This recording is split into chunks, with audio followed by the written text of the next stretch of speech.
Meski tidak terdapat korban jiwa, namun rumah dan materi milik 41 nelayan Sungsang hangus terbakar pada Sabtu malam. Kini mereka berharap bantuan makanan dan pakaian layak dan tentunya berharap pembangunan rumah dari pemerintah.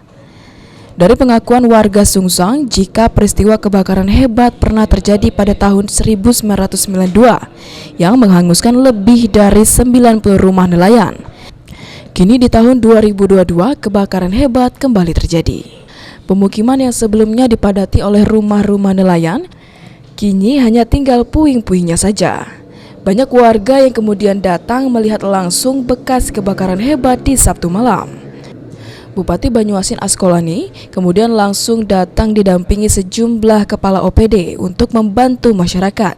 Bupati sempat memberikan semangat kepada para korban dan memberikan bantuan pribadi senilai 20 juta rupiah.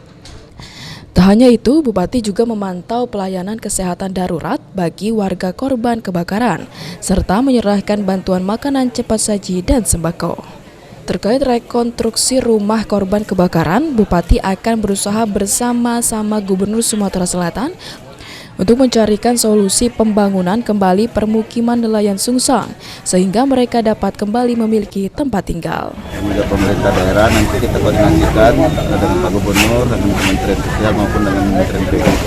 Bagaimana pola yang cepat untuk penanganan pembangunan baru rumah yang dimaksud apakah tetap dibangun di lokasi ini atau di tempat lain.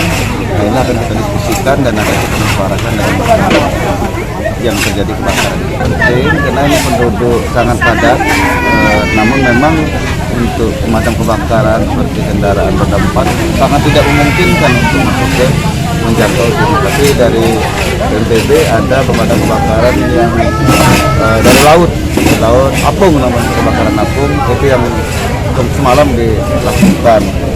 Dan tentunya ya dengan ada kejadian ini pelajaran bagi kita untuk mengantisipasi sebelum kejadian akan terjadi lagi. Sulaiman, PAL TV.